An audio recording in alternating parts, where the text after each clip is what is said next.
Fred Saluga, great to have you on my show.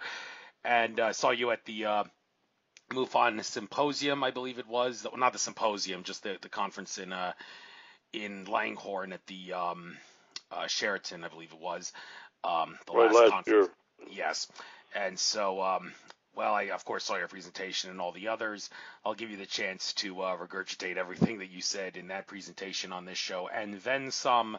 But I think for starters, for those that are not familiar with your work, it only makes sense to give you the chance to introduce yourself, your life story, and give you the chance to act as a primary source to talk about what you witnessed and what you experienced in your field, maybe including your field in law enforcement for that matter, to say if that did in any way wake you up in some way to some of these things, because like Kenneth Storch, for example, he said his research in law enforcement kind of helped him along somehow with his UFO and ET research, among other things. So give your life story. Please be a nice primary source for everybody who may not have heard about you.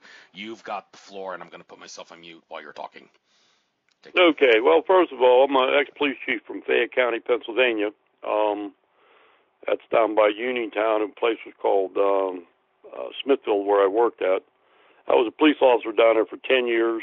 I worked 2 years on Capitol Hill as a police officer. Down in D.C., I couldn't take the politicians, so I left.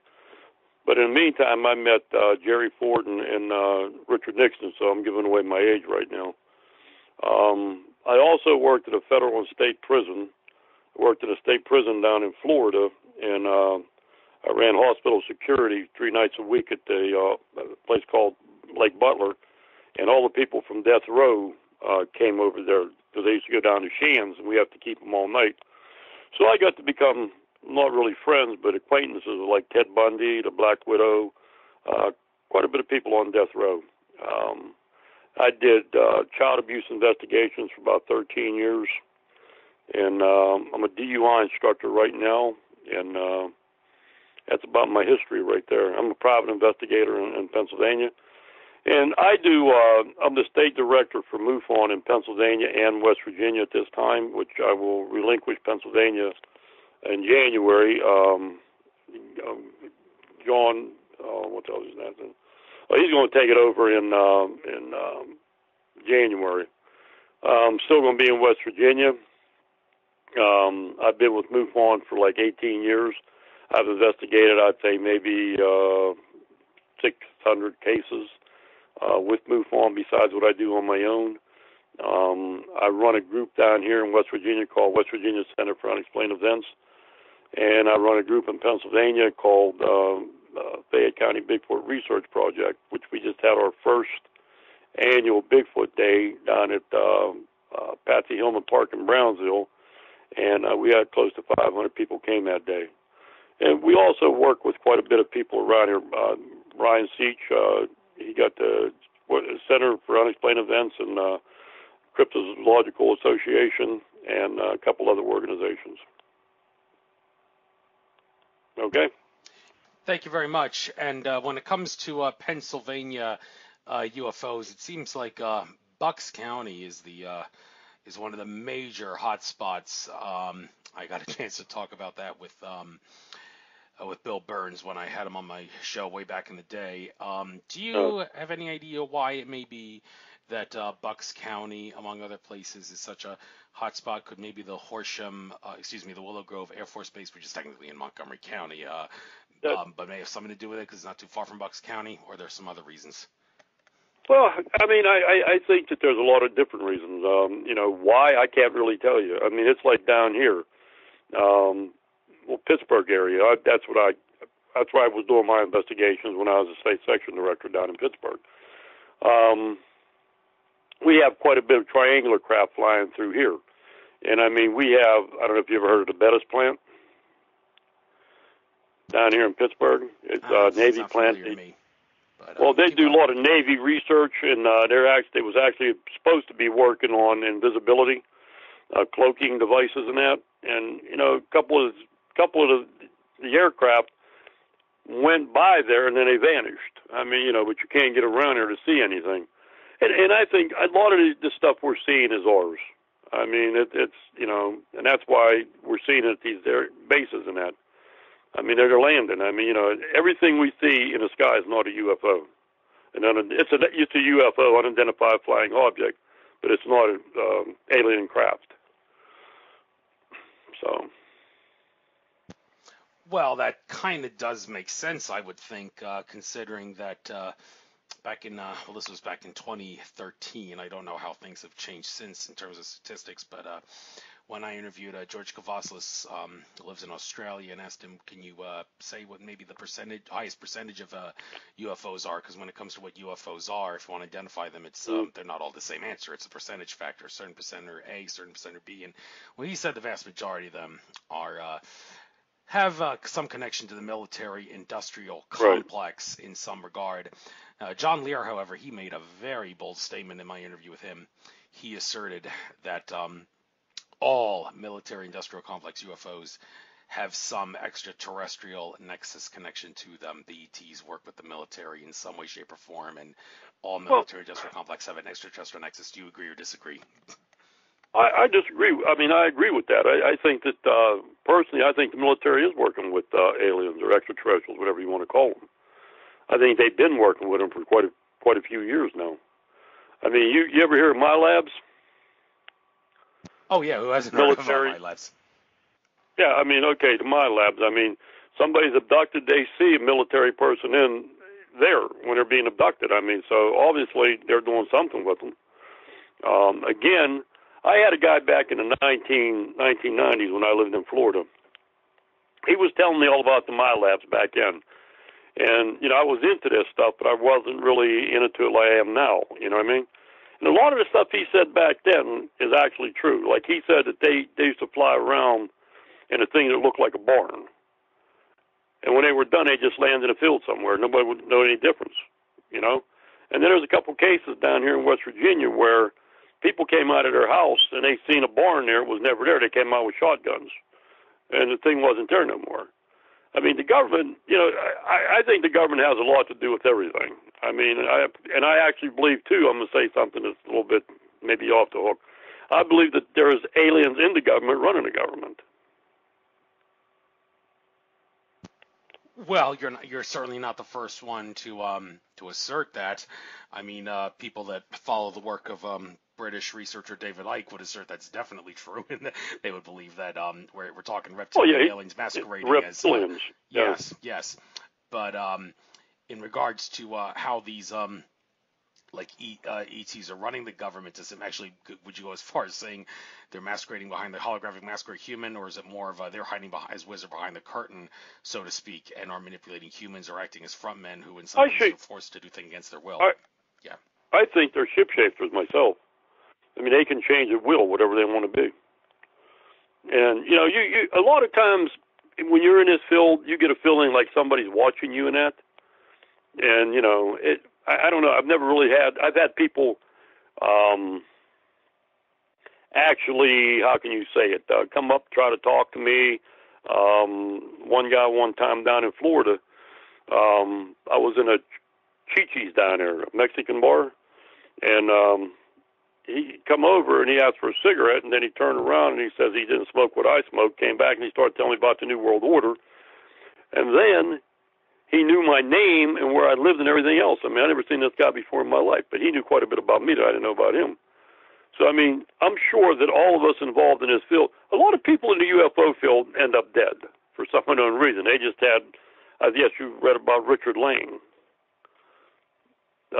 His fiancée said that he was taken out. Richard Lane, name doesn't really. Lang, L-A-N-G. Yeah. Maybe I've heard of him. He had a heart attack at one of the conferences, and she said that was because he was getting ready for disclosure. He knew quite a bit of stuff he was going to let out, and they took him out. And that's true. I mean, the government will take you out for nothing, for no reason. If they think you know something, you're dead. And, I mean, if you really read the books about UFO researchers, a lot of them die deaths that you can't explain how it even happened. I mean, and a lot of them die at conferences for some unknown reason. Like Edwards. When Edwards died back in, 66, somebody had told John Keel he was going to die. And he died right when they said he was going to die. I mean, that's odd. You know, and a lot of things that's coming out. I mean, you know, somebody saying something and it happens. How do they know exactly what's going to happen? It's amazing. So, but I think the UFOs over time, I think a lot of things we see in the sky maybe aren't even UFOs. Who's to say that UFOs ain't from underground? You know what I mean? Oh, yeah. Who's to say that USOs, too, undersea objects as well, for that matter. And I mean, but we look at it as, you know, well, you know, anybody that sees something, it's a UFO. And it's not. I mean, it's a UFO, but it could be identified. Like when we do investigations with MUFON, I'd say about 20% of our cases are actually unidentified. The rest of them we find out what they are, which is amazing, you know. But then again, you know, people say, well, it's not true, blank, blank, blank, and it's, you know, till you start doing it, you don't know, you know, what's really going on. I'll tell you some interesting things too. Okay, the FBI. Do you ever read the FBI report from 1947 about UFOs? If you give me the name of the report, is it the one I'm thinking of? Does it have a name that I'm sure it's been talked about in countless documentaries I've watched. FBI document: Earth has been visited by beings from a parallel world. Oh, I'm sure I've heard about it on some of the UFOs documents that I've watched, but I don't think I've read it directly. Okay, well, this is actually in our web file. You can get it off a computer if you go in there.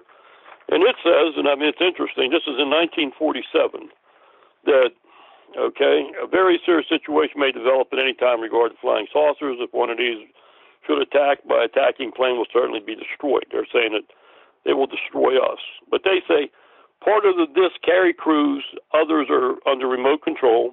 2, their mission is peaceful. The visitors contemplate settling on this plane. So what they're saying, these are things that are interdimensional. 3rd, these visitors are human-like, but much larger in size. They are not Earth people, but come from their own world. They do not come from a planet as we use the word, but from an etheric planet that interpenetrates with our own and not perceptible to us. The bodies of the visitors and the craft automatically materialize upon entering the vibratory rate of our dense matter. The disc possess a type of radiant energy or ray which easily disintegrate any attacking ship. They re-enter the etheric at will and simply disappear from our vision without a trace. The region from which they come is not the astral plane. It corresponds to the locus or tellus. Students of astrology matters will understand these terms. And they probably cannot be reached by radio, but probably by radar if a signal can be devised that way. And, you know, we give you this information and warning and can do no more. Now, this is actually what the FBI said in 1947. So where did they get their information at back then? If they didn't know something already, okay? Yes, 1947. We're talking like the well, aside from after the dropping of the atom bomb, though the word on the street is after that happened, all the ETs out there, be they from other planets, other dimensions, were like, holy crap, the humans don't know what they're playing with fire. We got to watch them because they're going to kill themselves at that point. And then 1947, we're talking Roswell, we're talking Kenneth Arnold, the whole flying saucer thing. So it wasn't an accident that that kind of stuff happened around that time, and we'd have such a report around that time. Now, when you mention the FBI, you're probably going to get a lot of eyes rolled now. I mean, the whole thing about the FBI refusing to prosecute Hillary Clinton in the present day, that whole thing was just flat out ridiculous. Although people would assert, well, the FBI was a lot more legit back in the day than it could be considered. Oh yeah, when J. Edgar Hoover was around, they better be legit. I mean, he was one that would do whatever he had to do. You know, then you had MJ-12 allegedly back in. And see, I use the word allegedly. You can tell I am my next cop. And, I mean, a lot of the stuff that happened, I mean, did it really happen or didn't it happen? I mean, did UFO shut down missile bases? I mean, just shut them down. I mean, the government couldn't do nothing about it. If they wanted to do us under, they could do us under right now without no problem. And there ain't nothing we could do about it. So. Oh yeah, no question about that. since you are somewhat familiar with UFO stuff going on in 1947, if you want to say no comment, I will respect that. But hey, Roswell, it never gets old. A lot of it's preaching to the choir, but then again, a lot of new stuff comes out. Just ask Tom Carey, who presented at that talk. There was a lot of stuff in his Roswell talk that I don't think was discussed in many of the Roswell material from back in the day. I got the chance to talk about Roswell with Stan Friedman when I interviewed him. A lot of stuff from Roswell from a standpoint of what you can deduce and prove from the evidence that existed. You know, Stan tries to stay down to earth and with the facts and all that. But just for the hell of it, I can't resist to ask you what's your take on Roswell. I think Roswell had extraterrestrials. How they came down, I don't really know. If they crashed like they said they did, or we might have brought them down. I think it was a big cover-up. I think they was there. And it's really interesting that they got brought down over an atomic base. Roswell was actually the base where they flew out the atomic bomb, okay? They put on Hiroshima and them. So I find that very interesting. I think, again, if they would come out today, the government come out today and say there are aliens, that people would go crazy. They'd start killing themselves, jumping off of bridges, the whole 9 yards. You can't say stuff today. And especially with these people we got running around today. I don't want to, but half these people are really crazy in this country today. You can't say nothing to them about anything like this. But I think Roswell happened, and I think that when, what was his name? The guy that had his son talked about it too.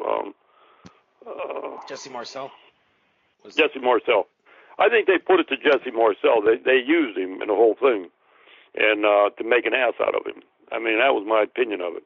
But I believe Roswell really did happen. And I believe that's when we started actually getting along with them at that time. And, right after that you had, who was it, Eisenhower. Then Eisenhower allegedly had a meeting with them, and, whatever came about that meeting, allegedly that they could abduct us and this and that, and for reverse engineering and that. And, you look at it from 1947 to now, how much we've gained. And there's no way we could have done it with our own, from 1947 to 1960, look what we did. How do we know what we have right now? Like they say, Mars. We're going to Mars. They just discovered something. They get there in 6 weeks. I think we've been on Mars for 15 years already. I think Cape Kennedy was just a joke. Right. Don't even get me started with Mars. I got a very close relative who is a prominent position in the Mars Society, and I'm telling him he's wasting his time considering the Mars Society believes what mainstream science says about Mars, which is an utter joke. Of course, the whole thing with Mars, that really took a turn for the worse. I guess it's fair to say when some guy who appeared on Alex Jones of InfoWars show said something about how Mars has a basis dealing with kids getting molested and eaten by dinosaurs. Yeah, and a lot of people. Is that something that like Alex Jones normally doesn't talk about on InfoWars, but I guess the fact that it would mention it seemed kind of out of place really drew a lot of attention, even though InfoWars is not technically a mainstream news source. So, but you look at it, how many kids do you have missing every year? They don't find bones or anything. Yeah. So there's something going on. If you get the Dave Paulides' book, 411 Missing, not too many of them people are over 28 years old that end up missing. So what's happening to them? If you don't find them dead, they're going somewhere.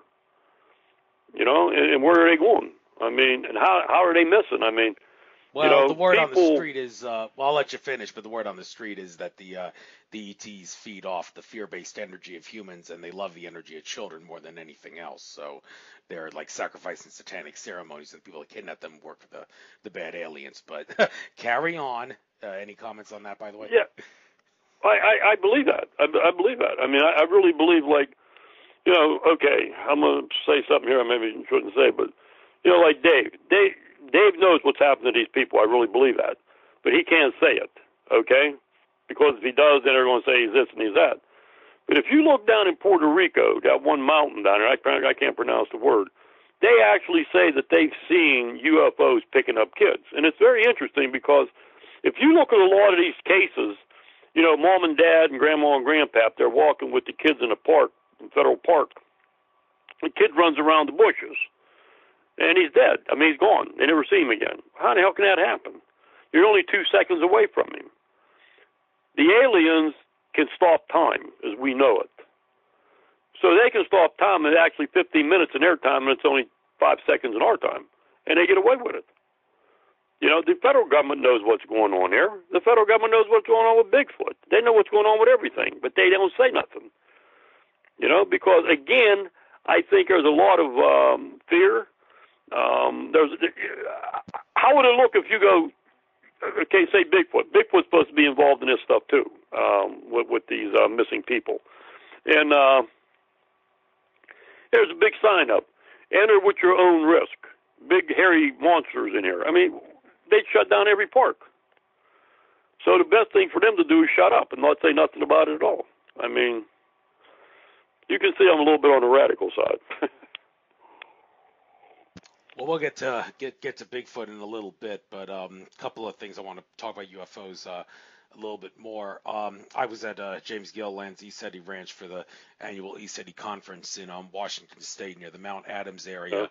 There were a lot of UFOs apparently and lights that appeared on Mount Adams as if the mountain has some sort of a door, a portal in it that they enter and exit from, and many of the UFOs that we saw in the sky are basically look like stars moving across the sky. And while the skeptic would instantly assert, well, that's just a satellite, people would who believe in UFOs would say, no, satellites don't reflect. You cannot see them from the Earth, therefore that thing could not be a satellite. And we actually saw like a couple of those like stars moving across the sky, like there was one behind the other and they were moving at the same speed. Do you know of any pairs of satellites up there that are in sync with each other to move at the same speed through the sky? I mean, you see that and you think, okay, there's got to be some intelligence behind that's causing them to trail behind behind the other at the same speed. So it could be one of our vehicles. Yeah. If you look at the U-2, you remember the U-2? The U-2 spy plane back in the... Yep. Yeah, okay. It used to be chrome, all right, white, and they'd see it. And then they painted it black so nobody could see it, because when they was using it as UFOs, that's what they was saying. Oh, yeah, UFOs. And it was actually the U-2. And it could be the same thing today. It could be spy planes. So, not saying it's alien. I mean, you know, it could be and it could not be. I mean, you know, again... You have to look at it, and you know, what we do. We look at it, then we look at the maps. Where's what satellites are going by there at that time? What's there? We got like 15 different sheets we look at to see what's happening in the sky at that time. So now, if it makes a turn, you know, like people say, a lot of this stuff, like okay, if it's a satellite, it stays in a straight ring, right? But if it makes a turn, then it's not a satellite no more. So what is it?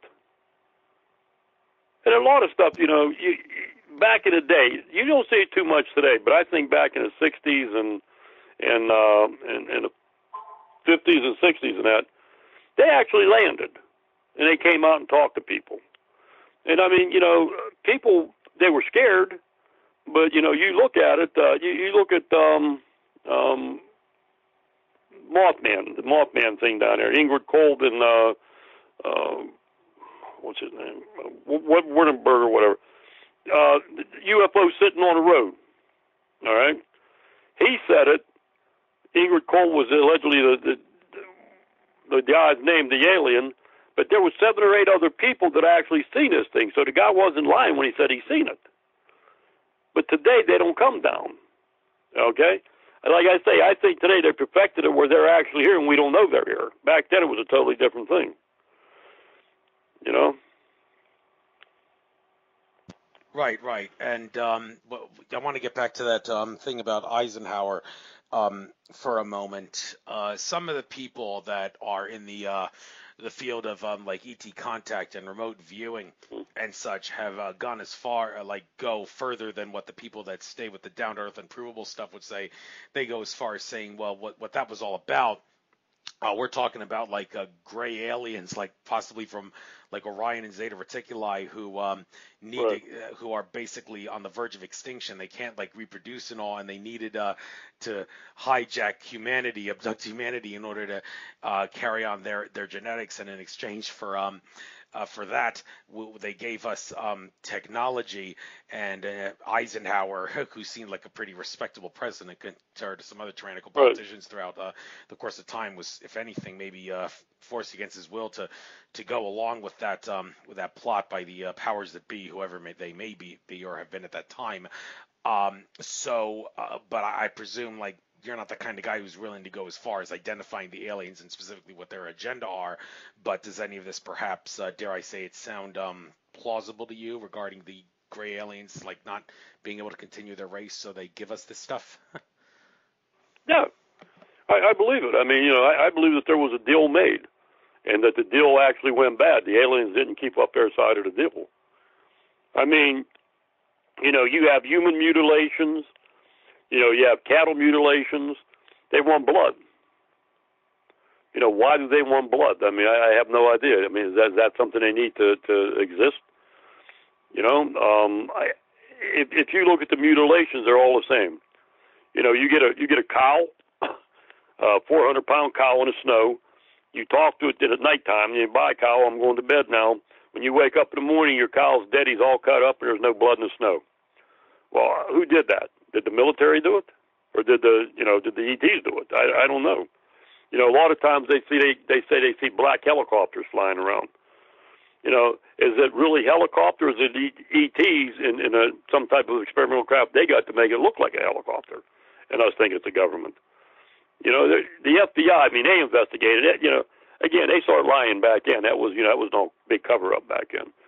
But I think that the aliens are doing things that they're not supposed to be doing, and we can't stop them. I mean, I don't understand with my labs how they're involved with them. But I mean, I've talked to many people now that say that they've actually, seen the military people there, so they're working with them.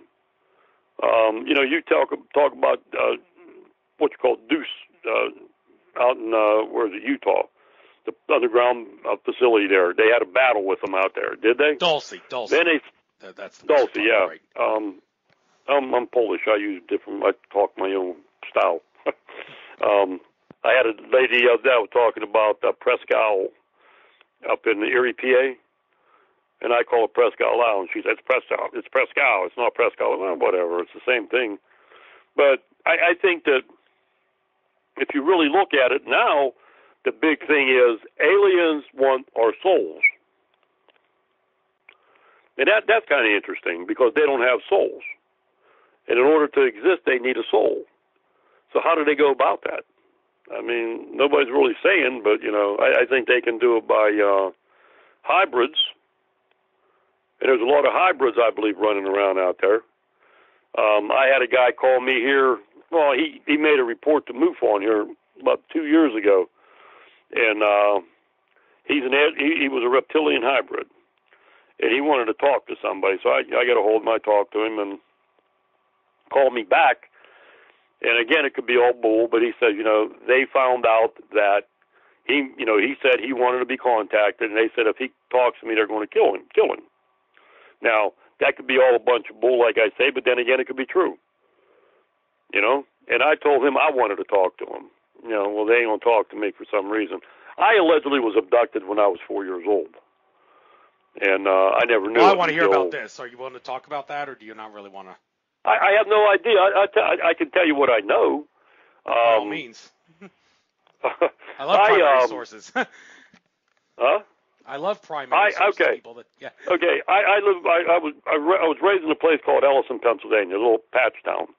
It was a coal mining town, and I never knew nothing about this. So I moved to Florida. And I stayed down there for 20 years, and I came back up here about 15 years ago. And me and my daughter, she's in her 30s, was in her 30s at the time, was riding down the path where I used to live. So I seen this lady, she's African American. She, good friend of the family. I knew her all my life, and I said, let's stop and see Marion and see what she got to say. So she's seen a MUFON hat on. I had my MUFON hat on. She says, what is that? I said, UFOs. And she said, oh, my God. She says, I can tell you now. I said, tell me what? She says, you was abducted when you was 4 years old. I said, really? And I said, really? And I'm going on and on and on. She says, yeah, I couldn't tell you because your grandparents and everybody said that they would beat me up if I told you. And I'm saying, yeah, really? And she says, really, Charles? God, she says, my brother can tell you the same thing. I'll tell him to call you. And I said, Marion, I said, you'll tell him exactly what to tell me. And then, if fate has it, he called right at that minute from Washington, D.C. And she picked up the phone. She says, oh, my God, God's working here. And she said, tell Saluga what happened. I mean, that was what she said. And he said the same thing. I was abducted by a UFO. It was bigger than a house. She said the Army was there, the police was there, and everything. So I asked my uncle, who was in Korea at the time, and because I was 4, so that had been in 53. And I said, was I ever abducted by a UFO? And he looked at me and says, how would I know? I was in Korea. Instead of saying no, how would I know? And all the relatives were dead after she told me that. Only, 1 or 2 was alive. So, but I've been having a lot of strange things happening in my house here. I think they're still visiting me, but I can't prove it. And, but it's interesting. I got a cat here, and I tell you what, every now and then he stares at the kitchen, just sits there and stares. And one time I woke up, and this is interesting too. My daughter will tell. I got a picture of it. I had on my big toe on my right side a V, upside down V, 2 lines underneath it, and an 8, like an 8 ball in the middle of it. Now, there's no way I could have done that. No way. And it was on my toe in the morning. So, I mean, really, I believe that's why I'm really involved in all this stuff. I might have, something to do with it. I'm glad you were willing to tell about your experience there. You certainly. Sorry. You heard me? Yeah. Yeah, I hear you. Yeah. Okay. Yeah. I thought that was pretty interesting. Especially the part about I didn't want to tell you because they beat the crap out of me if I told you. That's yeah. Well, I mean, I believe her. I mean, I really believe her. I mean, she was actually shaking when she was telling me this. I mean, and and the best part about it, I'll tell you another interesting thing about that. She said that they found me sleeping 4 hours later in bed, and I wasn't there when they when they looked for me. I was not in bed, but I was watching TV one night, and they had on hooded. If you remember back in the 50s and 60s, I guess there was a lot of hooded ones that ran around. They had capes and hoods on and that. And like I'm watching this, and all of a sudden something dawned on me. It said, "Oh my God, I seen that when I was a kid." I mean, it's like I actually seen that figure, and then I'm sitting there and I'm going like, "Wow, it was in my bedroom. I seen it. I know I did." So again, I got 3 or 4 people want to take me under. I don't really want to go right now, so I'll wait a while. So, but I'll tell you what, I tell aliens, I put on Facebook every now and then if they're they can come to my house anytime they want, as long as they don't probe me. I'm not into that. I mean, I'll sit there and talk to them for as long as they want. Well, it's nice that you're willing to let the aliens come to you. I mean, I'm also basically of the same nature. Like aliens come to me, I'm not afraid of you. I'd love to interact with you. Unfortunately, I've never had the privilege of being abducted. We had another incident too here, about 2 years ago. You ever hear of Salt Fork State Park in Ohio? Maybe. Okay, it's a big Bigfoot area. But anyhow, 2 guys were fishing down there. It was a guy and his future son-in-law, and they seen a light in the sky, and they put wood on a fire. It was 4:30, and they built the fire up. And when they came to, it was like about 6 in the morning. It was daylight, and the fire was out. And they called MUFON, and they actually regressed them. And because I know, when they did the investigation, I was doing all their stuff there, but I was down at the Mothman conference, so I didn't get to do it. But me and another guy was down there, same spot here, a couple of years ago, 3:30 in the morning. and there was one cloud in the sky. This is interesting now. One cloud in the sky. And all of a sudden, 3:30 in the morning, it started blinking, like lights was coming out of it. You could actually read the newspaper. And then it would die. And then it would light up again and die. And I never really paid any attention to any of it. And he told me here about a year ago, he said, you ever remember being out of the truck? I said, no, I was never out of the truck. He said, yes, you were. He said, I mean, you were both out of the truck. And I'm looking at him like, what are you trying to tell me? He said, well, I think maybe we was abducted. I said, really? I don't know. Maybe I was abducted that time, too, and I don't know. I mean, I just wish they'd let me know so I could, maybe they're my cousins or something. Yeah. Well, the aliens, I don't think they're not very open to letting people know that they were abducted. They're of the, you have free will, you have to make your own decisions. That's the way it goes in this universe. So, I'd like to switch gears for just a moment here. Well, not really switch gears, but MUFON. We got to talk about this organization a little bit because a lot of people seem to have a love 'em, hate 'em attitude of sorts with MUFON. The love 'em is pretty straightforward and easy to understand, but the hate 'em, well, I know it's tough to talk about this, but, well, first of all, it makes for great radio conversation, and second of all, a lot of people would be on my case if I didn't ask you these hard questions.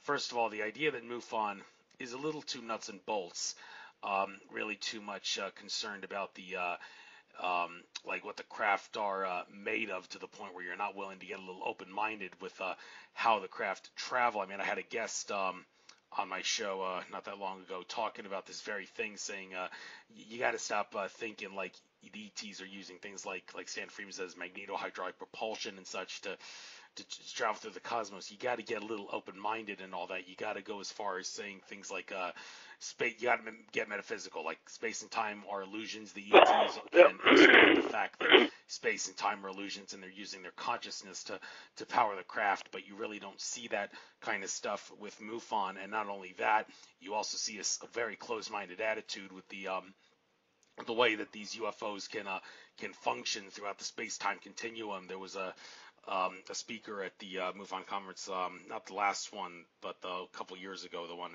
in Langhorne, where he was basically talking about time travel and whether or not it's possible for the UFOs to do that. And he said it's not because of the grandfather paradox. Well, I was doing a double facepalm when I heard him say that, and I was like, dude, you ever heard of alternate timelines? I mean, the idea that you can travel back to an alternate timeline back in time and kill your grandfather, but since the timeline's causally disconnected, you're not going to vanish out of existence or create a paradox. And this guy seemed too close-minded to believe that that's the case, and that's the problem. Some people say with MUFON, too close-minded and unwilling to go far out in regards to the technology that the ETs are using. So, do you? Well, what's your take on that? I think that's their feeling, but I think the majority of people in MUFON really don't feel that way.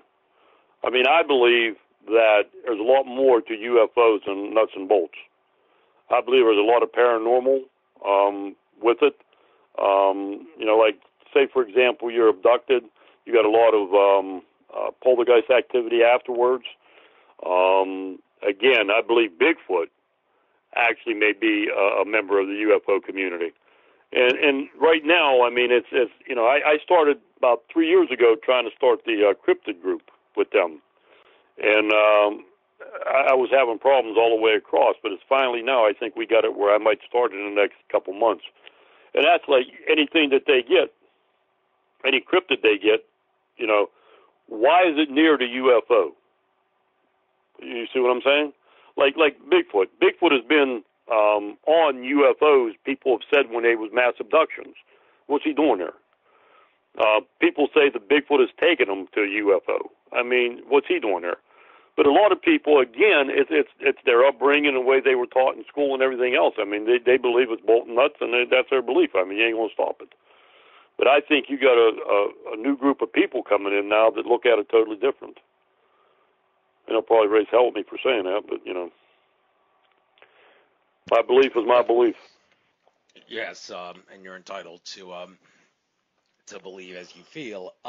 Also, something that's not a matter of belief, but some people say it's a matter of fact. And if you don't believe it, then you're kind of in denial about it. The idea that MUFON has, dare I say it, been infiltrated. Like they say, a lot of CIA and NSA folks have infiltrated MUFON in order to, among other things, prevent it from exposing information that the evil forces out there don't want the common people to know. Well, if that's the case and MUFON was exposing that stuff, then you would expect a little blowback or resistance from these infiltration forces. Have you sensed any such infiltration and blowback from that infiltration, if it exists, within MUFON? I don't think so, really. I mean, I know I've had a couple cases with, which probably I shouldn't have said nothing, but I did. Nobody said nothing to me. I mean, I think you got a bunch of people out there that investigate, and they're true investigators. I mean, they really are out there to do their job. And, I mean, if MUFON's doing something underground, I can't tell you that because I'm not familiar with it. But I know MUFON, I don't really believe that, that's the case. Well, getting on the idea of MUFON exposing stuff that powers that be don't want people to know, I mean, when I interviewed Ken Storch and Bill Burns, they all but acknowledged that the reason UFO Hunters was kicked off the air in that new season that they had commercials for in October 2010, saying new episodes coming in October 2010. Well, that new episodes never aired, and the show was kicked off the air. And Bill Burns and Ken Storch, they basically, for all intents and purposes, acknowledged, yeah, we can't prove this, but it was because the show was exposing too much information. And I mean, is it pretty not obvious that the same thing was true with the Hangar 1, the UFO Files show? Well, they say Hangar 1 was kicked off because they were exposing too much information too. I mean, that's fact there. I mean, but then again, I mean, people are willing to talk about it. I mean, I know the guys on Hangar 1, and nobody's ever visited them or told them to shut up. So. Well, yeah, but people are wondering, well, why isn't the same thing happening to the show Ancient Aliens? I actually asked that very question when I was at the Alien Con in Pasadena. I asked them, what can you do to make sure that Ancient Aliens doesn't suffer the same fate? Because some of the recent episodes of Ancient Aliens have actually been talking about some really serious stuff that you would think the powers that be wouldn't want people to talk about. And many people would say, well, Ancient Aliens, they're so crazy and speculative that they can get away with talking about that stuff and not get kicked off the air. Well, how long is that going to last if they keep talking about the stuff that they're talking about? So any ideas to why they haven't been assassinated from History Channel? And I agree with what you just said. I mean, a lot of people think, that, like Giorgio, if somebody goes to the bathroom, well, aliens did it. Everything's aliens. And I think a lot of people look at Ancient Aliens, they look at that as they look at Finding Bigfoot. Finding Bigfoot, they never find Bigfoot because they shut the TV show down. It's the same with Ancient Aliens. I mean, they can say what they want to say, and I mean, they've said so much things that are totally goofy that people just look at it differently. I mean, yes. I mean, a lot of the stuff they say on there, I mean, if you really look at it, I mean, let's face reality here. If you go back 10,000 years before Jesus, all right, and you look at some of the buildings that were built back then, we didn't build them buildings with chicken bones. How did we get the stones there? Like they say, the pyramids, it took 40 years. I think it took maybe 2 or 3 days. I think they had alien help myself. And I think a lot of other people believe that too.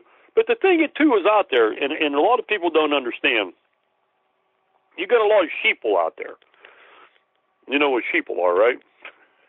Yeah, it's a derogatory term, but I'm guilty of using it on my show many times to try to make a point. So. Okay, well, I don't think it's derogatory. I think it's true. I mean, people, until it affects them, they don't care about it.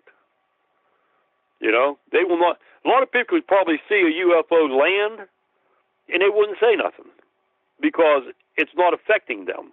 Or somebody would come on and say, oh, my God, there was a UFO in my yard. Well, it's not affecting me, so why should I even open my mouth? And I think this is the problem with society today. And I think this has a lot to do with UFOs and everything else. I mean, I taught a UFO class at a college down here in Steubenville. And then I taught a cryptid class, and I taught a conspiracy class. And I taught a conspiracy class for a religious college, all right? And they got very upset with me because of what I was saying. I mean, you want to learn about conspiracies, but you talk about conspiracies and people don't want to hear it. I mean, I don't know. I mean, it's you know, I believe when you're into UFOs, you're into conspiracies, you're into cryptids, you're into everything. UFOs hold everything, and people don't want to look at that. I mean, like I say, a lot of them believe they're just, you know, things coming down from the sky, but a lot of them, I really believe they come up from the ground, not underground, from the ground. They may have underground cities. I mean, we don't know. We have no idea what the hell's going on. And the more we learn, the less we know. You know, we use the term expert. If there was experts in UFOs, we wouldn't be doing what we're doing right now. Long-time researchers, yes, but experts, no.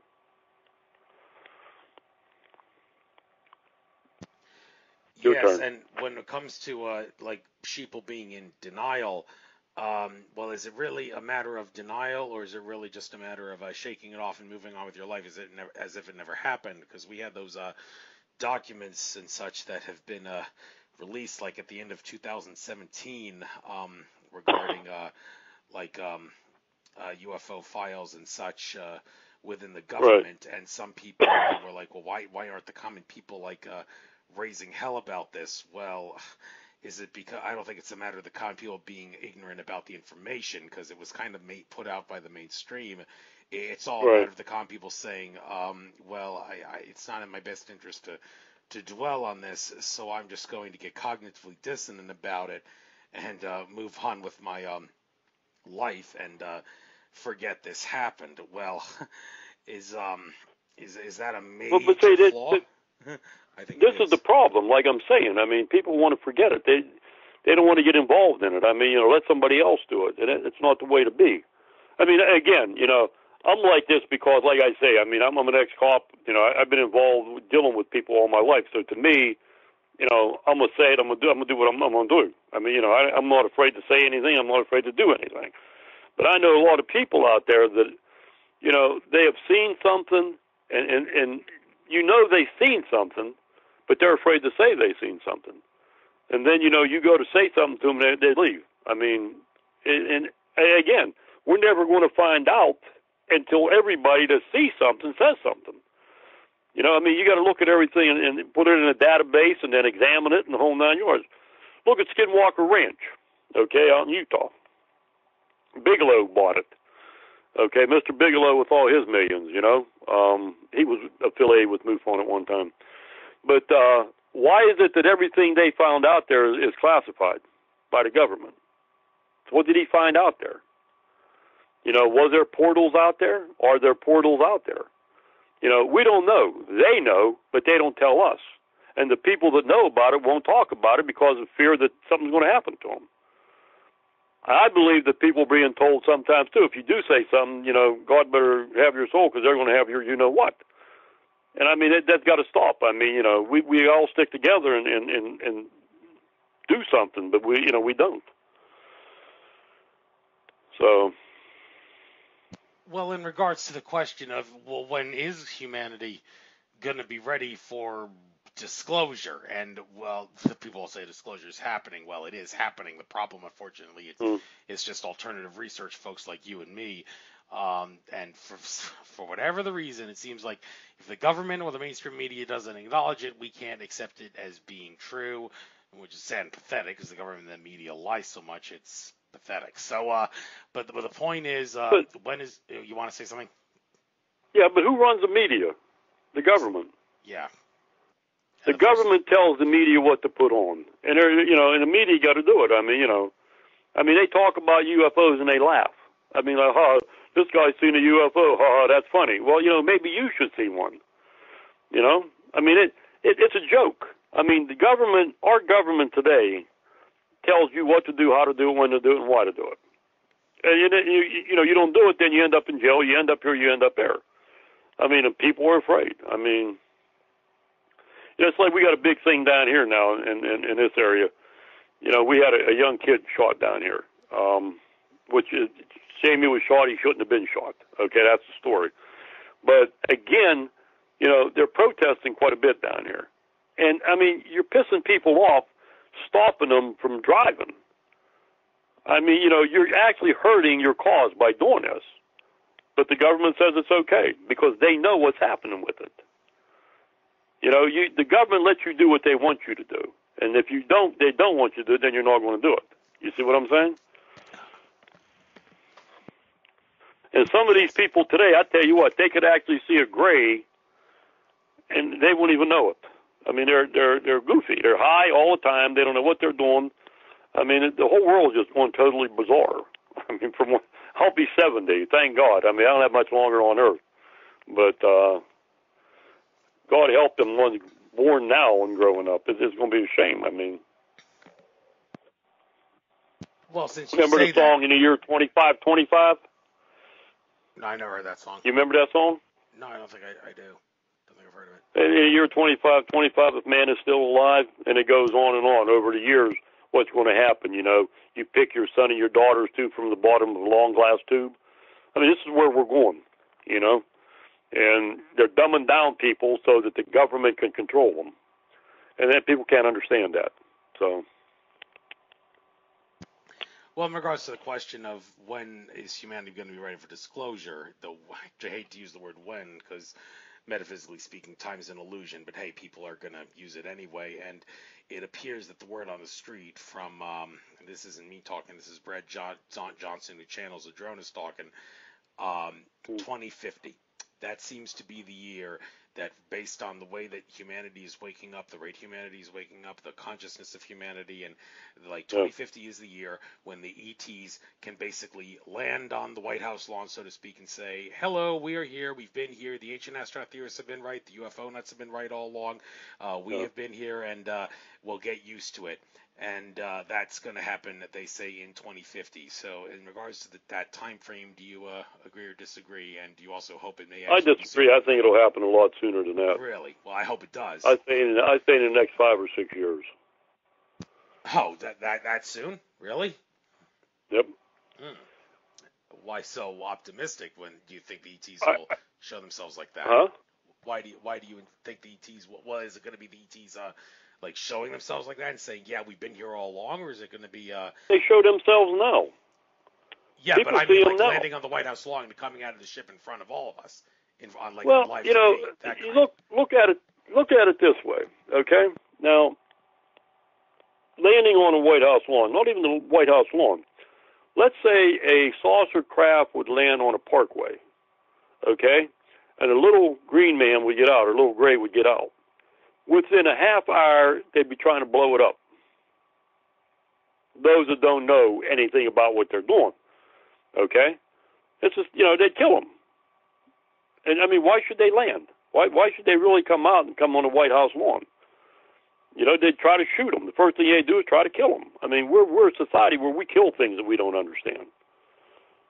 And I think that's what's happening. Like I say, I think that they're shape-shifting. They're actually here, and they're infiltrating us right now.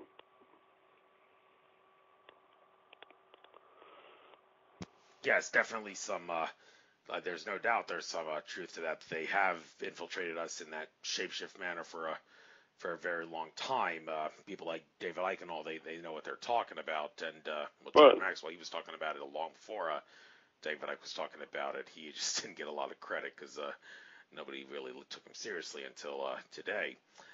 But see, again, if something would happen, you know, people would start looking at it differently. But again, like I say, I mean, you know, you hear people, hunters, you know, if they see something, they're going to kill it, and they put its head above their fireplace. That's all they worry about, killing stuff today. I think that's why the ETs ain't here. I think they'd have made friends with us a long time ago, but they're afraid to die. I mean, you know, we live in a society where death is the thing, man. I mean, you got to kill something and hang it up in your house. I mean, if you don't do that, then hell, you're something wrong with you. You know, it's like I hear with again, to bring Bigfoot real quick. You know, I've been out in the woods for hunting out in the woods for 30 years, and I've never seen a Bigfoot. Well, what the hell you expect them to come up and say, shake your hand? You know, and can you kill him? I don't know. You know, but again, I mean, I think that's the whole thing. I mean, we stop these things from happening. And I think we have aliens in captivity. Really. I really believe that. but I'll never know. You know, I always say when I die, they're going to put me in a room somewhere, and in a half hour, the room gets filled up with cryptids and things, and then someone looks at me and says, Fred, you came this damn close. And that's the way I feel. I mean, you know. But like I say, I do my investigations. I talk to people. I do a lot of presentations, you know, out in the field and that. People say some things to me, and I tell them, well, why don't you bring this out? Well, I'm afraid. And I don't make them, well, if you're afraid, you're afraid. I mean, I'm not going to force you to do anything. But I think if the people that actually talk weren't afraid, I think we know a lot more than we do. So. Yes, I can't agree with you any further on that. And let's... The Men in Black, you know? Yeah, that kind of thing. Yes, Men in Black. Definitely some intimidation there. Movies are truth under the guise of fiction in some regard. But switching gears, I want to talk about Bigfoot for a little bit, because you seem to have done a lot of research with that, talked about it in passing a few times on the show already. Now, but that East City Ranch that I was at in Washington, there were some people who had some Bigfoot sightings around those parts. And in regards to determining what Bigfoot is and what it is not, well, just like with UFOs, apparently it's a percentage factor. John here, in my interview with him, he said that there is at least one species of Sasquatch that was native to Mars that has been brought down to Earth. But that's just a very, very small minority, based on what some other people like Akashic reader Andrew Bartzis have asserted. He says that the majority of Bigfoots out there are higher dimensional entities from higher densities of consciousness that are temporarily incarnating as Sasquatch ape-like creatures in our reality in order to, among other things, wake up humanity to the fact that paranormal things exist. And I heard that, I'm like, well, could that possibly be the same? Could the same be said with the Loch Ness Monster and other entities out there? Are they just like incarnating from higher densities temporarily down here to say, yeah, paranormal things exist, get used to it, and I'm showing myself here to prove that to you, and, well, I'm going to disappear into my other reality, so don't try to find me with a sonar device, because you can't, because I'm going back to a higher level consciousness, but here I am temporarily to see me. Does that make sense to you? If you look at cryptids, okay, let's look at cryptids, let's look at aliens, and let's look at ghosts. Let's look at all three of them. Do all three of them have something in common? Yes, they can be there, they can vanish, they can do things that, you know, no other things can do. I think the three of them are from the same tree but a different branch. You know, you look like you say they incarnate. Okay, maybe Bigfoot might actually be a reptilian, 10-foot reptilian running around. What would you rather look at, a 10-foot reptilian or Bigfoot? Bigfoot's known. You know, I mean, there's a lot of things Bigfoot could be. I mean, he could be an elusive primate, prehistoric man. The Indians said he was a spiritual being, some of them. Alien transplant, alien pet, alien prisoner, I mean, convict, shapeshifter. I mean, what are they? We don't know. And until we know, we can't really say anything. I mean, you know, everybody got a different opinion, and that's what's good about America. We all got a different opinion, and, you know, we can go with it. But if you look at it,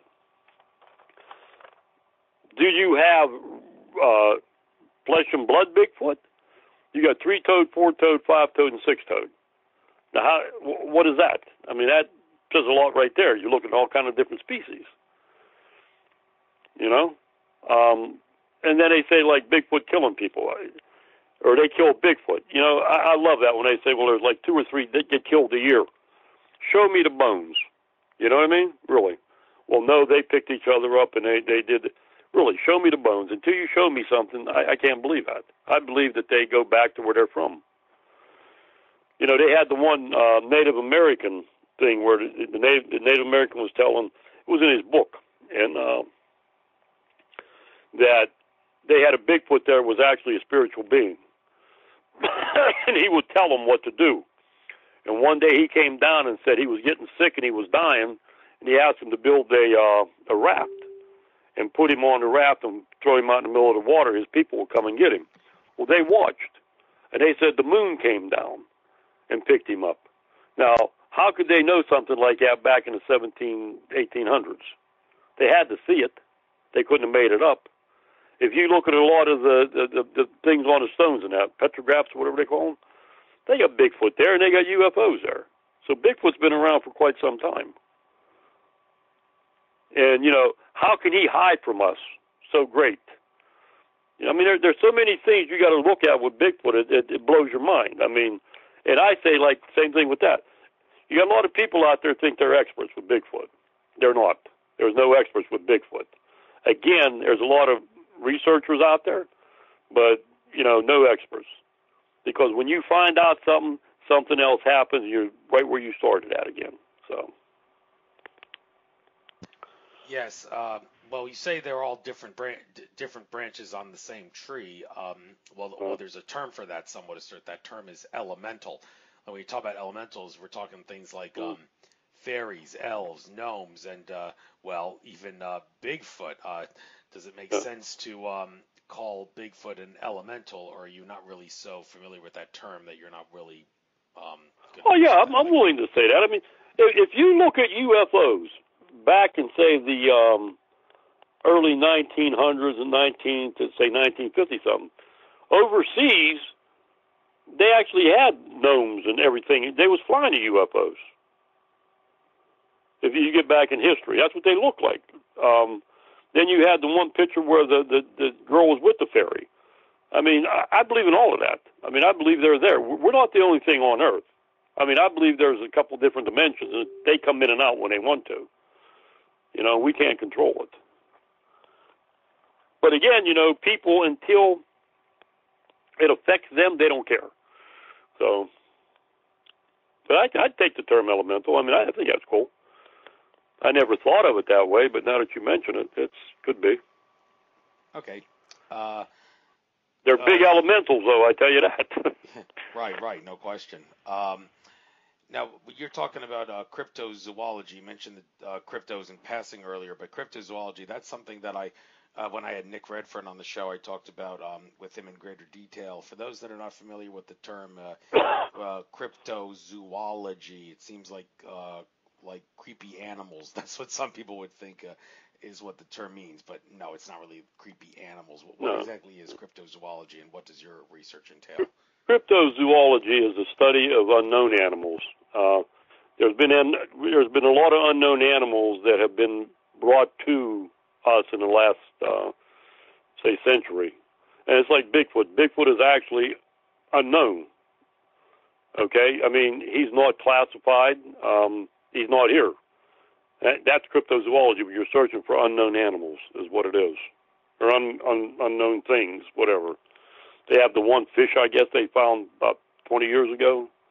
And then they find a lot of stuff that's been allegedly dead.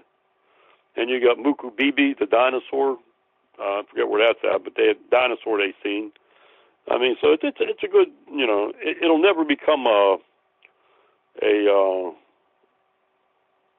you'll never get a degree in it, I guess, but it's good. So, I mean, I believe there's a lot of stuff out there. My saying is, where did they come from and where did they go?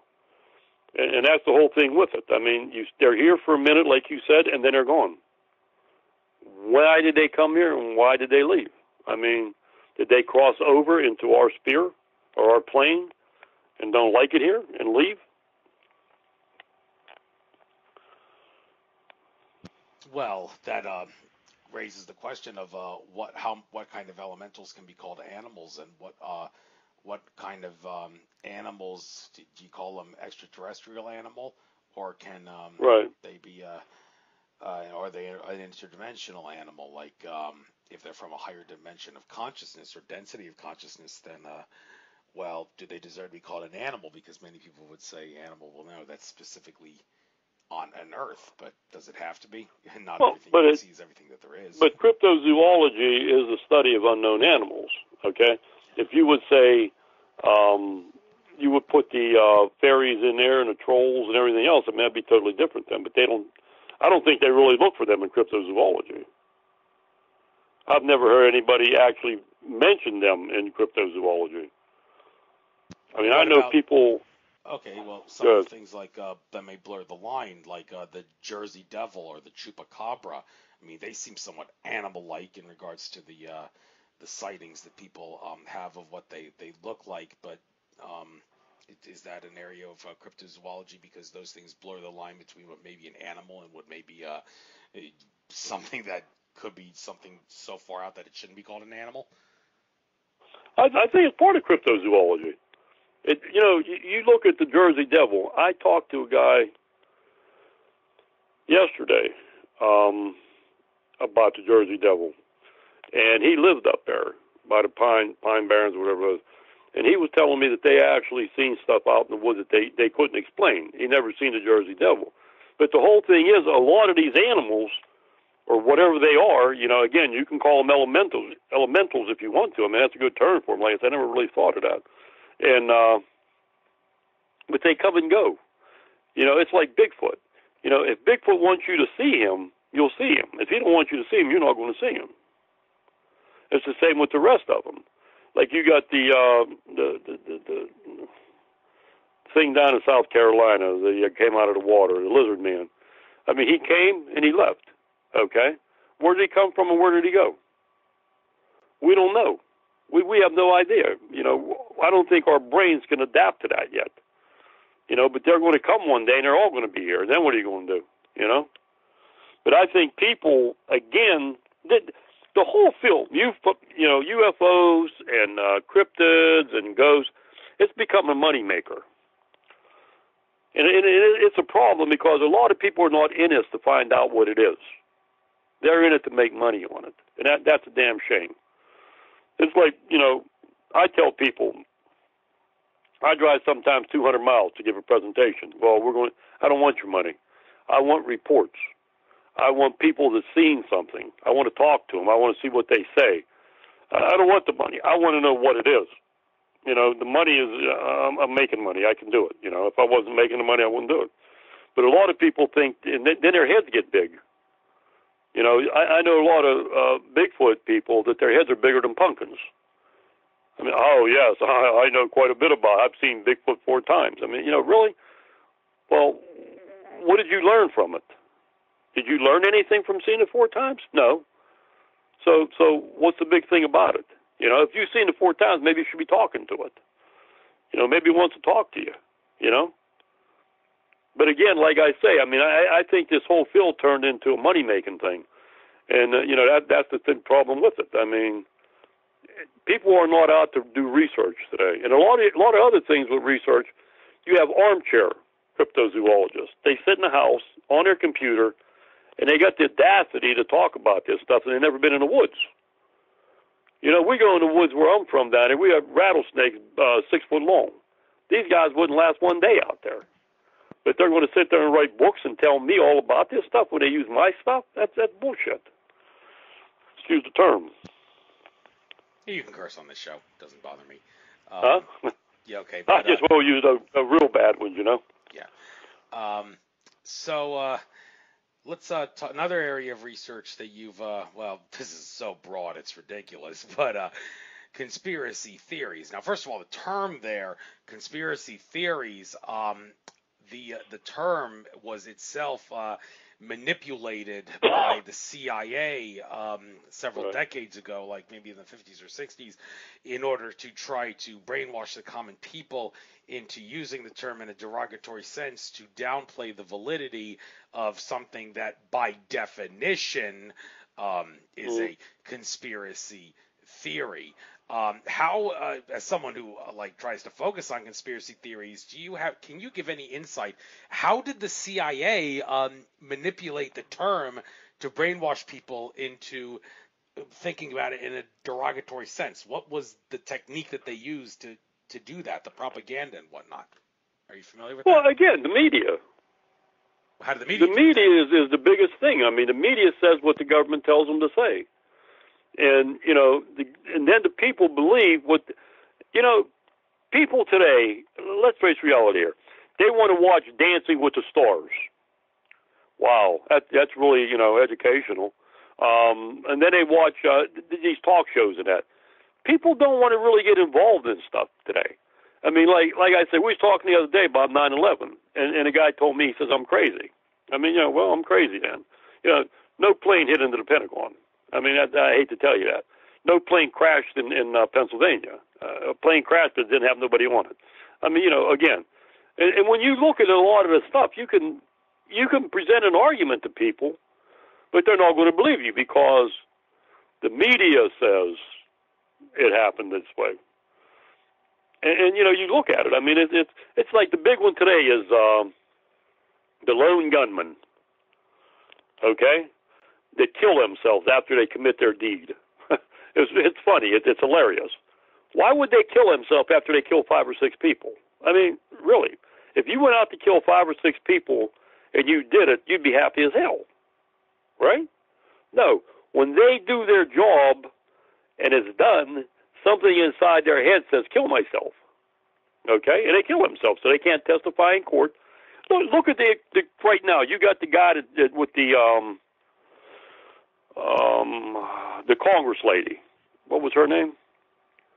Gabby Gifford, or whatever. Okay. You ever hear anything else about him? He never went to trial, did he? They put him in nut house. Never went to trial. Batman, the Batman killer, went into the kid that went in there and shot everybody up in the movie. Did he ever go to trial? No. I mean, why? The snipers, the DC snipers, guy and the kid, they knew who they were all the time. They were programmed to do that. The government programs these people. And ain't nobody going to tell me any different. I mean, the little kid that went into the church down there and blew the hell out of a couple of them down there. He shot 6, I think he killed 6 African-American people down there. The cop said when they got there, this kid come to and says, what happened? What happened? He didn't even know what happened. This is all part of gun control. Keep the people pissed off at each other, and we'll get it done. And that's all it is. And the government's behind it 100%. Yes. And you got to... No question. Huh? Okay, you got to what? You wanted to say something? And I say, look at back in the 60s when they was actually going to blow John Glenn out of the air and blame it on Cuba. This government will do anything to get what they want, man. I mean, if you can't talk to me next week, they're listening to this discussion here. But I believe that, like I say, they do what they want to do. Like this guy, they said, Rich Lang. I believe that they may have done it. He may have had something they didn't want him to know. They didn't want the world to know. And in order to shut him up, give him a heart attack. They got a heart attack gun. The CIA actually has a heart attack gun. It came out in hearings down in the 60s. They can just point this umbrella at you and boom, you got a heart attack. Really? Come on. And how many people have they killed? It's like this big thing with Russia right now. Oh, they infiltrated our election. How many worlds do we infiltrate their elections? Really? I mean, we overthrow them. If we don't like them, we overthrow them. We just kill them. But that's the government, man. If they do it to us, it's terrorism. If we do it to them, it's national security. Yeah, that term national security has been misused in many ways. I want to one thing about conspiracy theories and the stuff that's unfortunate regarding it. Had a debate with one of my recent guests about certain conspiracy theories where the evidence seems to show different things, and that unfortunately results in the whole infighting thing regarding different factions and different groups within certain conspiracy theories and what they believe happened and what didn't, and there's always an agree to disagree kind of thing regarding whether or not it's a good idea to try to get the truth, just stay with the facts, or instead just show what you can prove and not obsess so much about like the facts. Well, you mentioned the whole thing about the Pentagon, no plane crashed in Pennsylvania. Well, I'm going to take it even further. No planes hit the Twin Towers. Those planes you saw were holograms. John Lear. I agree with you 100%. Yes, and but this is an area where so many 9/11 truthers will assert that it's not in our best interest to say that, because the average human is going to reject the idea of such a technology being able to fool them like that. Like, I know what I saw. No, you didn't. The planes were holograms. Well, do you realize how ridiculous that sounds? Is the first response that I have gotten from a few people that I've tried to say that to. And as a result of that, there are factions within 9/11 Truth who say don't talk about that because it will discredit the movement. Well, that opens up a whole new can of worms in regards to whether or not we should or should not care about what other people think about us. David Icke's been saying for years, the worst prison ever is the fear of what other people think. So why should we, conspiracy theorists, care about what other people think? Well, maybe we should. I don't. Some of these. Yeah, okay. I don't. I believe, you know, I don't try to force anybody to believe what I believe. Okay? That's not me. You know, you ask me about it, I'll tell you what I believe. If you don't believe it, that's up to you. You know, and like I say, especially the thing with gun control. They want gun control so they can take our guns. And, you know, and a lot of the things happen, and you wonder about it. Like, you know, I really feel bad for the people that died. But it's just like, you know, you look at, I can't say that the thing that happened when they killed the kids up in New England. What was the name of that place? I'm drawing a blank on it too myself. But anyhow, they had the kids marching out there and that. A lot of people say that never even happened. San Diego. I mean, I can't say that was. Yeah, I can't say it did. I can't say it didn't. I mean, because I wasn't there. Okay, but from based on what I'm hearing, maybe they weren't there. I mean, if you look at let's look at the Boston thing with the bomb up there. Why is it that half of these people that they pick up have some ties with the feds? Like the guy that blew the place up there. Yeah, he was FBI. A lot of the people that they're picking up, FBI. Why do they have contact with these people? Don't you find that odd? You know, the first school that had the shooting out in Colorado, the kid's dad was an FBI agent. I mean, not his kid dad, but the one kid with the black shirt gang, or black whatever gang. And the other kid's dad was military, mind control. I mean, what is this? Why is this stuff happening? Why do they kill themselves after they do it? You know, then you look at the stuff that happened out in Vegas. They're not telling us nothing about this. I don't think this guy even done the shooting out there. You know, they keep you in the dark, you know, and it's like, well, you know, we don't know. If you looked at when that sheriff was talking out there, he was stuttering. There was a damn FBI agent right behind him, and I think every time he said something wrong, he stuck him with a pin or something. You know, people that say, and they get involved in another interesting conspiracy, okay, and a lot of people are going to say I'm crazy again. Teddy Kennedy and Mary Jo Kopechne. I don't even believe Kennedy was in a car when that happened. That's the way they kept him out of being a president, because if he became president, he's going to investigate his two brothers. And if you listen to the autopsy results, and I got a copy of it, I don't know where, but they had a deputy that says he's seen 3 people in that car that night. And when he said that, they took him off the stand immediately. And then they didn't do the autopsy because she was praying and bullshit. They didn't do the autopsy because somebody hit her upside the head. That's why they didn't do the autopsy. You know, but again, they ingrain it. You there? Hello? Yeah, I am there. I was on mute. You actually broke up for a moment yourself. Did you? Something happen? Did you hear something on the line? I don't know what's happening there. But that's the government coming in right now. You know? Huh? I hear you fine now.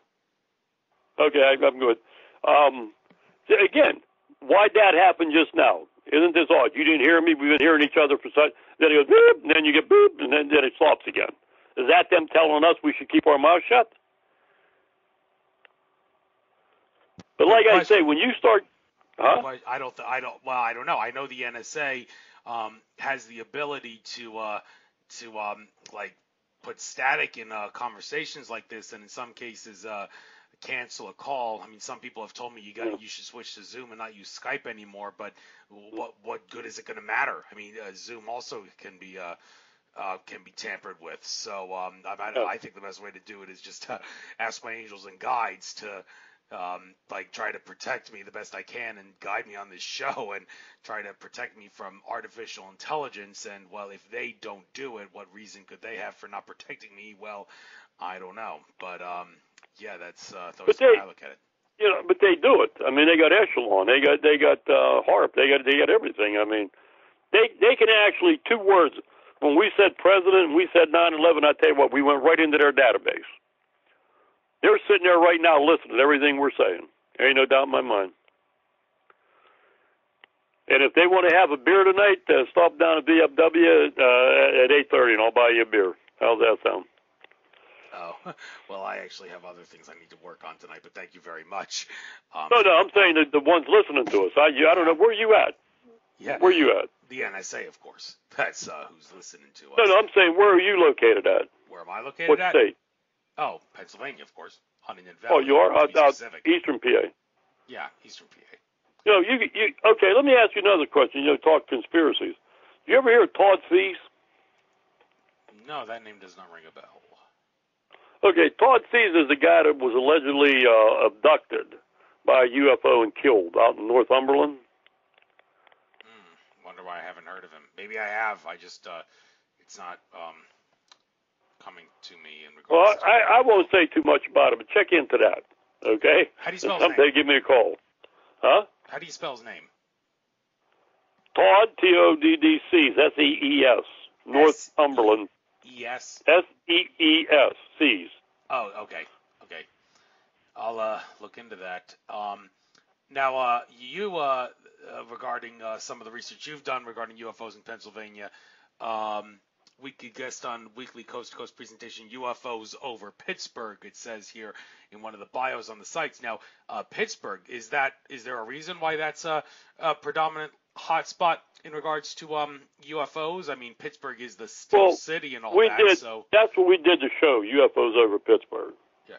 We get a lot of sightings in the area. I mean, we look in whole western Pennsylvania when we say Pittsburgh. But we named a TV show that we was on, UFOs over Pittsburgh. Oh, okay. I've never actually been to Pittsburgh. I think the farthest west I've ever been in Pennsylvania was some campground in the like south central west part, but I've never been as far west as Pittsburgh. Been to Harrisburg a few times for some gun protests, among other things, on the state capitol stairs to protest our right to.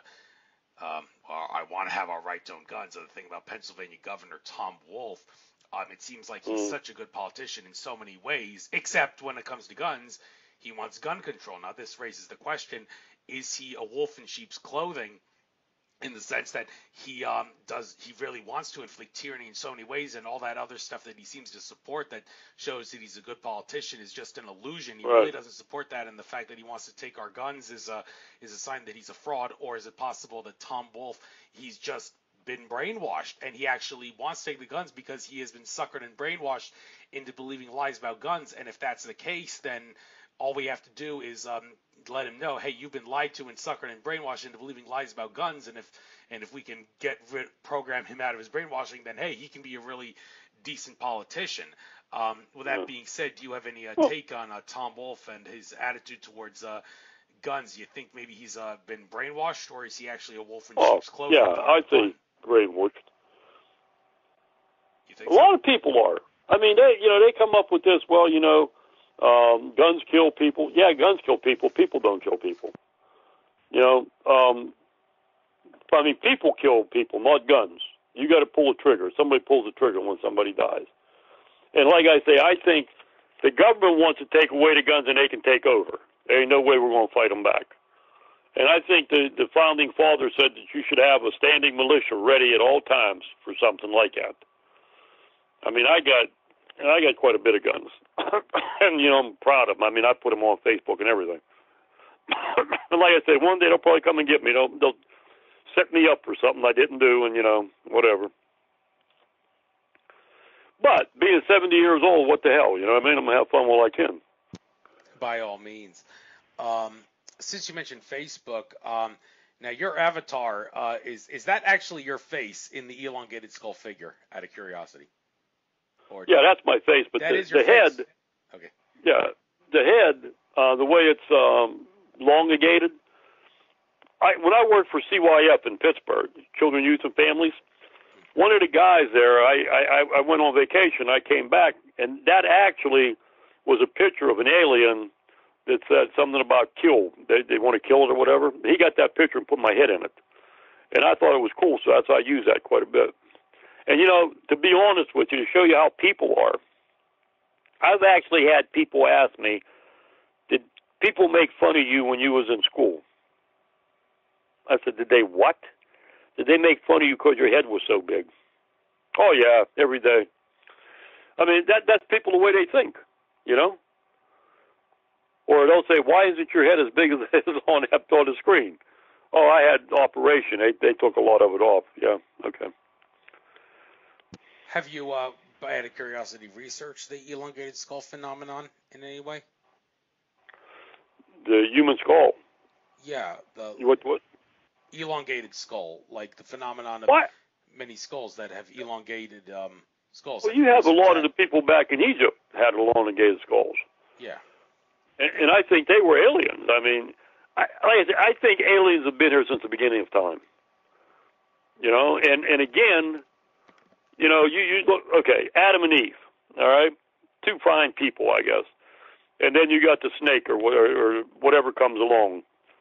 Okay? The snake was a reptilian at the time. I think that's where we got the reptilians at.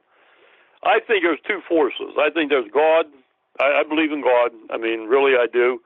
And I believe God is a power. I don't know what God is. I don't know if God's a man, a woman, a thing, or whatever, but there's something there. But I believe there's two of them there. There's a God and a non-God. And they sit there and they play checkers. And they say what's going to happen, and they can dictate it. How's that sound?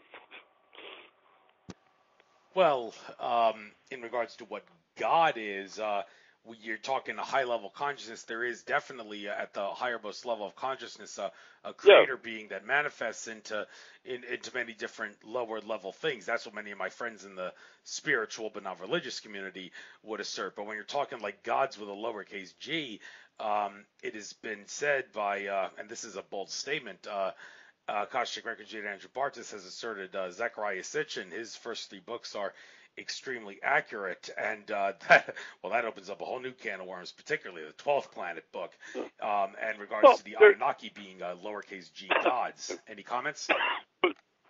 Yeah, but there's got to be something out there for what we are. I mean, we did, I don't believe in the theory we turned out from one-cell protozoa. That's not me. We might have been a one-cell protozoa and somebody come and manipulated our genes and made us what we are today. So. Well, yeah, that's where the Zecharia Sitchin, his work comes in regards to combining Anunnaki DNA with Homo erectus DNA to create Homo sapiens as a slave species, as Sitchin asserted. Zecharia Sitchin also made a quote that I happen to like, which I think you would resonate with. He said, "There's no such thing as an unidentified flying object because the people controlling the UFO can identify it." But of course, that but that's true. That's true. That is true. But many would say, well, that obviously doesn't count. But what is like I said, what is an unidentified object? If I throw a baseball in the sky and you don't know it's a baseball, that's unidentified. You see what I'm saying? A lot of people take this whole thing, to a height. I mean, like, oh my God, there's UFOs flying over my house. It's an unidentified flying object. Okay? What is a UFO? Is it something from outer space? Is it something from here? There we go again with the noise. And this is where people screw up. I mean, like I said, I would like to see one land. I would go up to it. Believe me, I would. You there? Yes, and I was getting myself off mute. Always try to get myself on mute whenever you're talking, so don't hear breathing through the mic or anything like that. So, yeah, but you say you believe aliens have been with us since the dawn of time. Well, I can't, since you mentioned that, I can't ask you out of curiosity, well, when is time in regards to the humanity? I mean, John Lear, when I interviewed him, and also David Icke in his book, The Perception Deception, asserts the Big Bang, as they say in the British Isles, it's all a bunch of bullocks. There was no Big Bang. Everything is infinite consciousness. Well, is that necessarily true? I mean, the work of Carl Johann Kalimann, with his calendar and all that, saying like maybe 16.4 billion years ago, consciousness created what was, for all intents and purposes, could be thought of as a Big Bang in regards to the creation of the universe, but it wasn't Big Banged in the strict sense, or even as mainstream science describes it as an inflation of something of dimensions colliding or something. It had everything to do with consciousness, and you can put as Carl Johan Kalimann writes, put a date on it. Now, in my I did interview some guy who was channeling allegedly higher dimensional entities, Dan Scranton, and I asked people more than welcome to listen to my interview, and I asked what did actually happen at the beginning of Carl Johan Kalimann's calendar, like 16.4 billion years ago, when he claims was the actual. Okay, I don't know what the hell's going on with our connection here, but you're using the other number now. Let's hope they don't sabotage us here. Okay, well, I don't really know how many more subjects are worth discussing after this. I've kind of exhausted the limit here, but I did want to ask you, before we got cut off, is the tri-state area of West Virginia, Western Pennsylvania, and southeastern Ohio a very relatively big hotspot relative to other UFO hotspots, so to speak, in regards to the activity, or is it like no more or less prominent than other places? We have our days, you know. It's just like everywhere else, but every now and then we have something that happens down here. I had a guy down here that he was from Greene County, Pennsylvania. And he called in a UFO report. And what I do, being the state director in PA in West Virginia, I assign all the cases, so I see everything that comes in. And he was back in the 60s, and him and his wife was coming across the desert. And back then, you could drive 120 miles an hour. Nobody really said anything. And the wife was saying to me that she seen a big ball of white light behind them. And she told her husband to hit the gas. He was doing about 115, 120, and they lost it. And she said they got about 10 miles down the road, and the damn thing was sitting in the middle of the road. And I said, well, what happened then? And she said, that's the problem. I don't remember. All right, so we discussed that. And then he said, now I'm going to tell you something even more odd. That's what's that? He says, I seen a Bigfoot being dropped out of a UFO. I mean, I have no reason not to believe the guy. You know what I mean? And I've had some weird, you know, Bigfoot this and aliens coming out of crafts, and I mean it's amazing what you hear from some. And I believe that they believe they seen it. You see what I'm saying? But I think a lot of them did see something, you know. Yes. And regarding the percentage of what like abductions are and what they aren't, I had what I think was a fascinating interview with Ray Hernandez and someone else from the Free organization, the Edgar Mitchell organization. However, a certain MUFON researcher, whose name I'm not going to divulge, has stated that he believes, it's a he, that Free is entirely fraudulent, and I could not help but disagree with that. I see no reason to think that it's fraudulent. They seem very legit, very like there was nothing in their body language or tone or anything that would suggest that they were fraudulent. In the interview I did with them, and also people like Alfred Weber of Exopolitics, he interviewed them shortly after I did, and I think it was fascinating what they talked about. Nothing suggesting that they were like fudging data or anything. Do you think that the Free group is very legit in regards to what do you think maybe they have their percentages right in regards to what the abductions are? Any comments? I'd like to know who they talk to. I'd like to see their pool of people they're picking. I mean, I agree with some of the stuff they say, but when you tell me you want to be abducted again and again and again, there's a problem with that. I really believe that. I mean, you know, when you talk to a lot of people, I've talked to people who've been abducted, and they shake and they cry.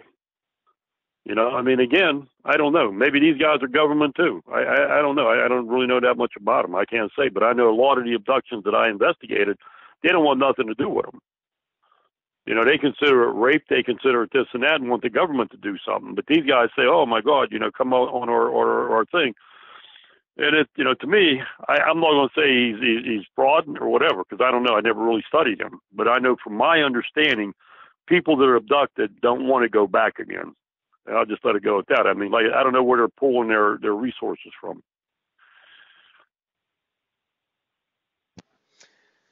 Well, I guess in a sense it depends on the ET that abducts you. I mean, Ray Kusalandich, I interviewed him. I got a lot of beef with the guy in regards to some of the things he said about 2017 and all, but that's another story in of itself. He said that all the ET groups that have allegedly abducted him, abduct may not be the best word to use, but you get my drift.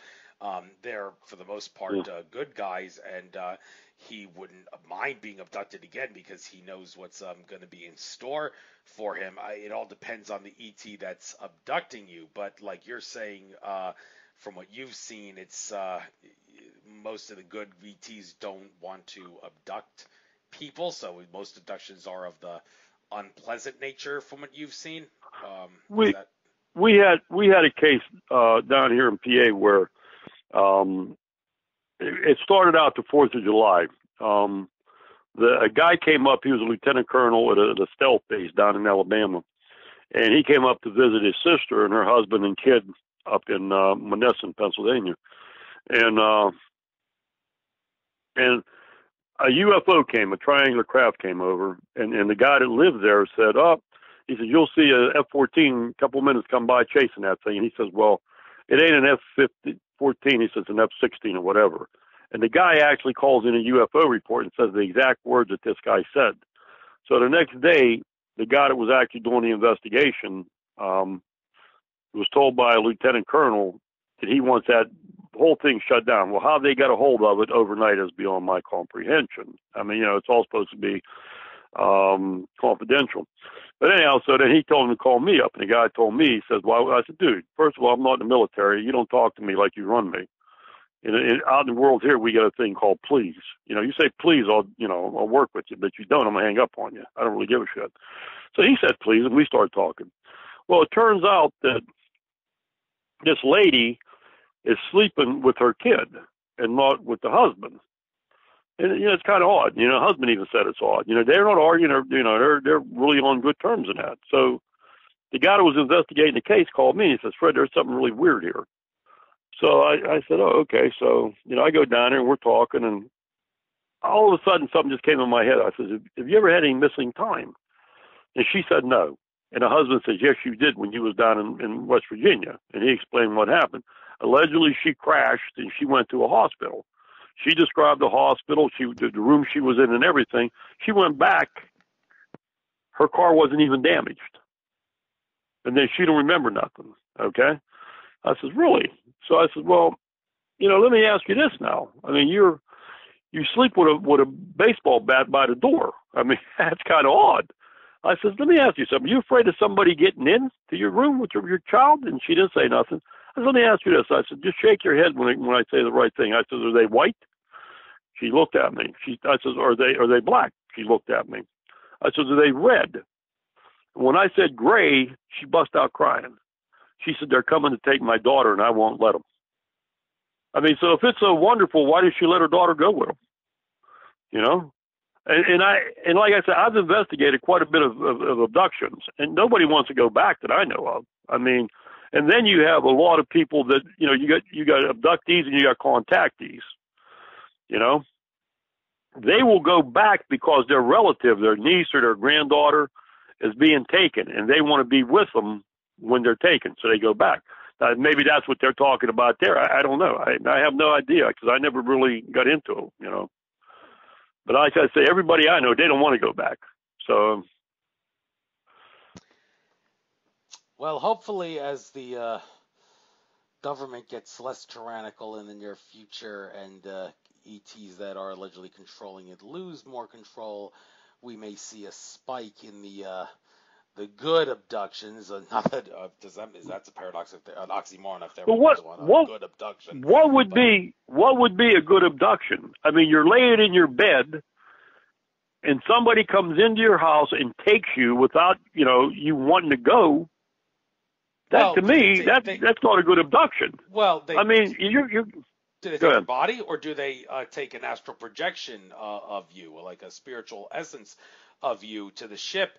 And they say, don't be afraid. We are good, and we're just doing this to expand your consciousness and help you learn a few things about about our race. I mean, that's how some of the ET contacts that allegedly channel like benevolent ET councils say it was done the first time that they got abducted, for lack of a better word, and that's the way it's done for the most part Yeah. since. And then they use electronic dissolution of memory on them, right?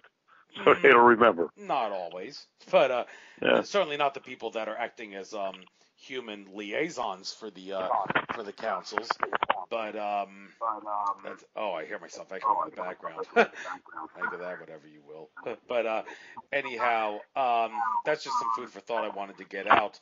I kind of at a loss for what more questions to ask for you, so I think maybe we'll bring this to a close. But before I do, I'll give you the chance to get out anything you like, particularly some speaking engagements that you might be going to in the future, and also if you want if you want to be speaking somewhere specific, now's your chance to make a sales pitch or a plug out of. All right.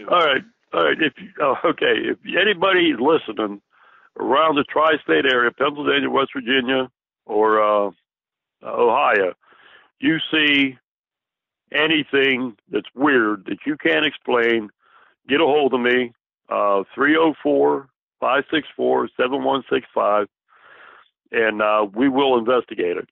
Secondly, I will be down at the Mothman Festival this year again, and I'm speaking about North America 1966-67. That's when the Mothman was in power, and it'll be UFOs, Mothman, and other strange activities.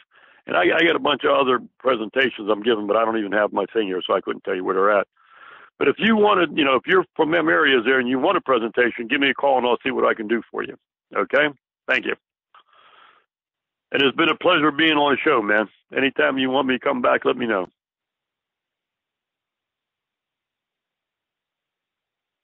You there? Am I? Oh, sorry. I guess I was on mute and I didn't realize it. Okay. So, yes, it was a pleasure having you on, and loved having you as a guest, just like I do all my guests. But hey, I actually learned a few things myself in this interview. It seems like I say that to all my guests, but that's a good thing, because you can never learn enough in this crazy world. And well, it's good to talk to somebody with an open mind. I am open-minded, to say the least. Because a lot of times when you're doing a presentation, they don't have an open mind, and the only thing they want to do is argue with you. No matter what you say, they argue. This is, like I say, part of the process too. They're experts and you're not. So, but I mean, I really enjoy talking to you. So, and like I say, you ever want to get a hold of me again, just give me a call, man. All right. Take care now. Bye. Thank you. Okay. Bye.